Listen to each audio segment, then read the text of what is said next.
Hello guys and welcome to only IAS.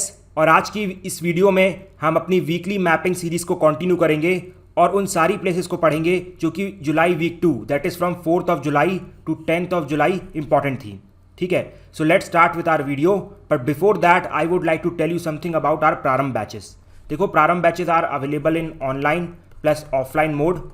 Okay, और इसके important features ये हैं कि देखो, सबसे पहले तो आपको वीडियो लेक्चर्स प्रोवाइड किए जाते हैं। ओके, यहाँ पर video lectures will be provided and in the offline mode that teacher will be teaching. So यहाँ पर आपको एनसीईआरटी के lectures, okay, prelims, mains, CSAT, like everything will be provided. इसके बाद you will provide with the study material जो include करती है हमारी 21 GS books at your door step, and at last you will also get test series for practice. It also includes sectional test series, full length test series, everything is included here, including the CSAT part. Okay, so this course is complete a foundation course which will prepare you from root to pinnacle. So if you have any query regarding this course, if you want to join it, so you can contact on the given details.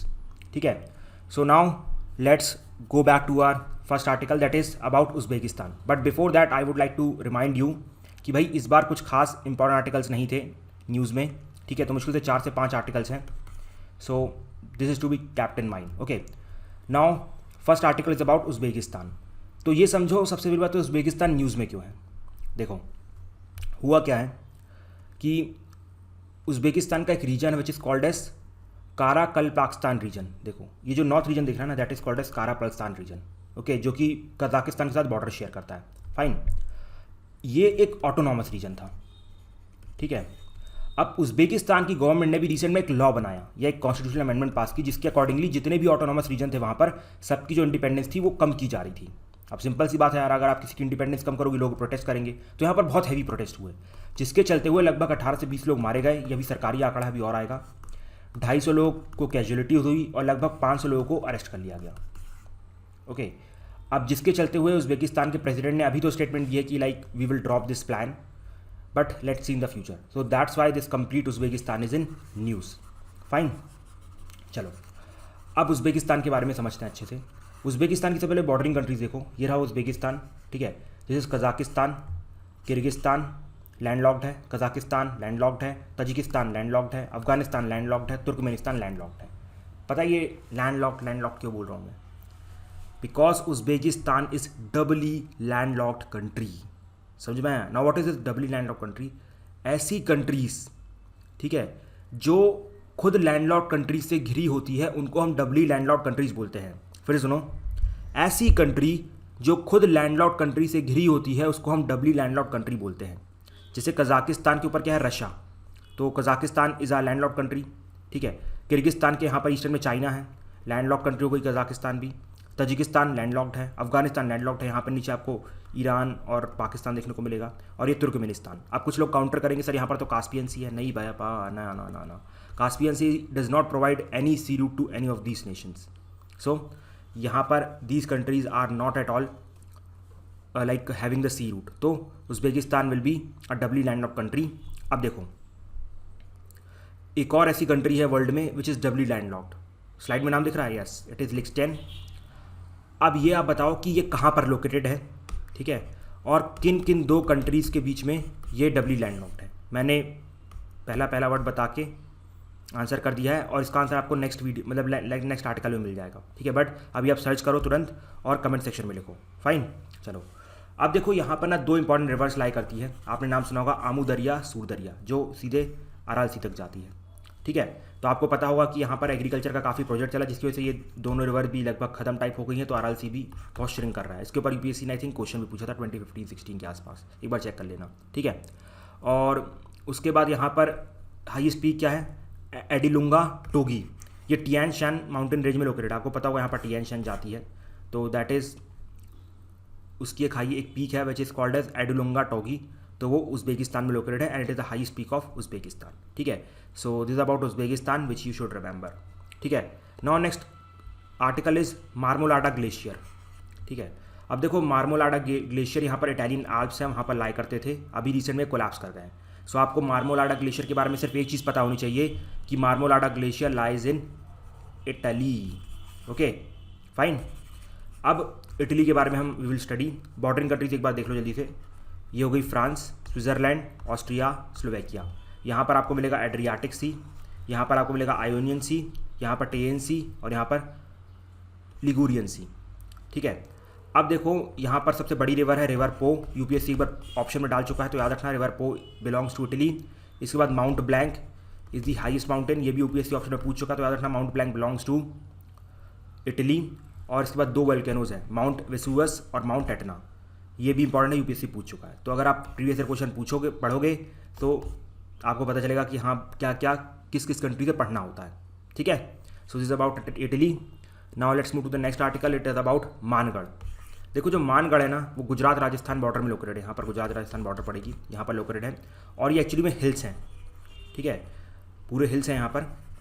But आपको पता है why Mangarh is famous? Mangarh is famous for mini Jallianwala Bagh massacre.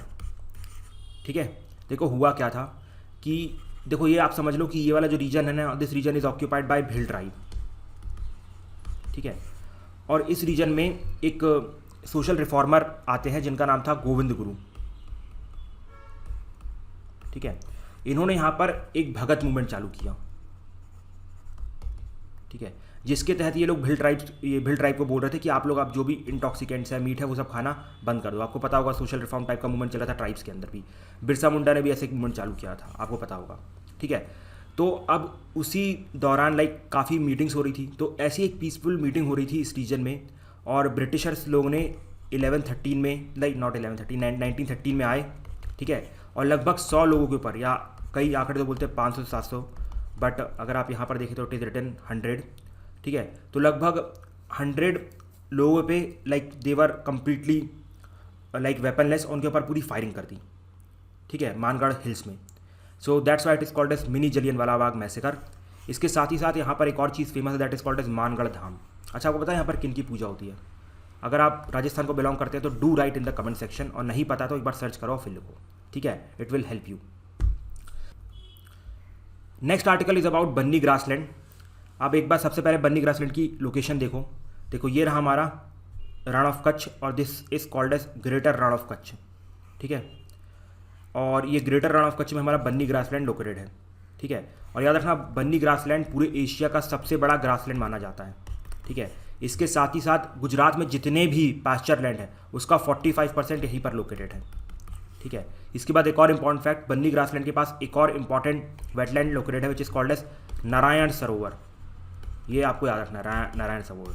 ठीक है, ये Ramsar site है, ये भी आपको पता होगा। ठीक है, और जो बन्नी ग्रासलैंड है ना, यहाँ पर किस टाइप के प्लांट्स होते हैं? बहुत ही छोटे छोटे प्लांट्स होते हैं और ये सब सॉल्ट टॉलरेंट होते हैं, बिकॉज आपको पता होगा यहाँ पर सॉल्टी वाटर आता है, तो सॉल्ट टॉलरेंट होते हैं, दिस यू शुड नो।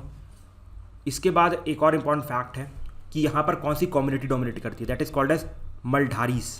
ठीक है, मल्ढारीज आपको पता होना चाहिए।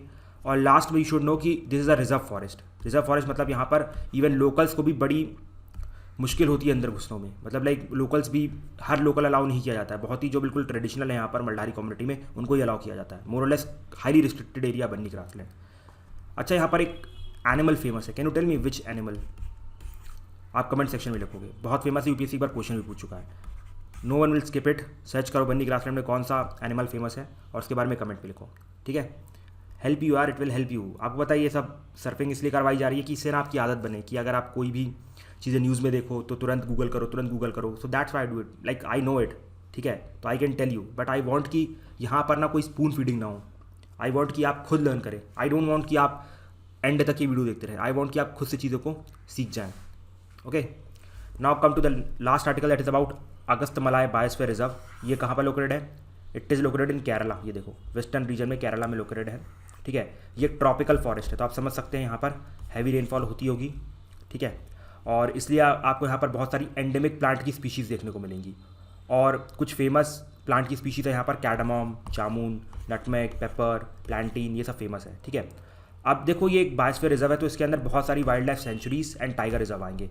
तो मैंने यहाँ पर मैप लेने की कोशिश की थी but it is quite blurred.